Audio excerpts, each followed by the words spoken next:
दुर्ग में रविवार को सुहागनों ने वट वृक्ष की पूजा की और निर्जला उपवास कर वट वृक्ष के नीचे बैठकर सावित्री और सत्यवान की कथा सुनकर अपने पति की लंबी उम्र की कामना की। ज्येष्ठ मास की अमावस्या को मनाए जाने वाले वट सावित्री पूजन को लेकर रविवार को सुहागनों ने पूरे श्रद्धा भाव के साथ वट वृक्ष की पूजा की और वट वृक्ष को संकल्प सूत्र बांधकर अपने पति की दीर्घायु होने की कामना की, जिसके लिए सुहागनों ने निर्जला व्रत रखते हुए पूजन के लिए तरह तरह के पकवान बनाए और वट वृक्ष के नीचे पूजा अर्चना कर पति की दीर्घायु होने की कामना की।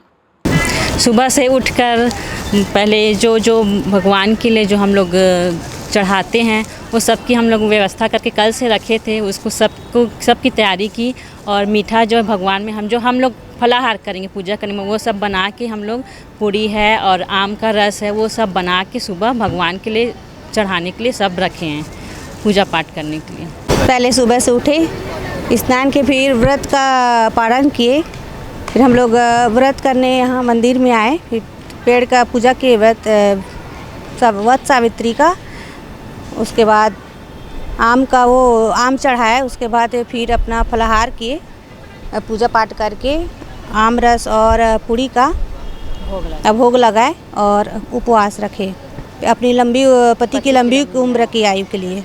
आज वट सावित्री व्रत हम लोग सवेरे से उठकर स्नान करके उसके बाद अपने घर के देवी देवता हैं उनकी पूजा करके हम लोग पूरे पूजा की थाली तैयार करते हैं, जिसमें रोली, चंदन, आपका फूल और तग्गी पाती बनाते हैं और सूत उसका क्या बोलते हैं रुई का बनाते हैं और ये सब एक व्यक्ति 12-12 पीस चढ़ाते हैं हम लोग।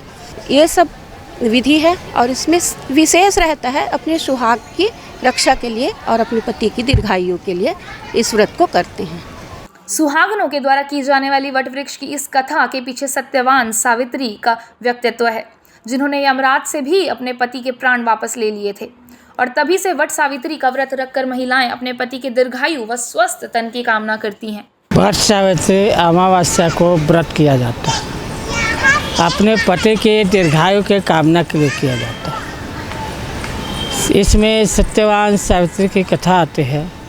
सावित्री ने यमराज से सत्यवान को बचा करके धरती में लाया था। उसकी आयु अपूर्ण था, 1 ही वर्ष का था शादी के पहले। शादी होने के बाद 1 वर्ष जीता है। उसके बाद यमराज उसको लेने के लिए आता है, लेकिन यमराज से सावित्री बचा लेते क्योंकि वो सती रहती है और यह सत्यवान रहता है। तो स्त्रियों में ये ताकत रहती है व्रत के प्रभाव से कि यमराज से भी अपने पति को बचा लेते हैं। इस उपलक्ष्य में ये वट सावित्री मनाया जाता है। ज्येष्ठ मास की अमावस्या को मनाए जाने वाले वट सावित्री का पर्व इस वर्ष रविवार व सोमवार को मनाया जाएगा।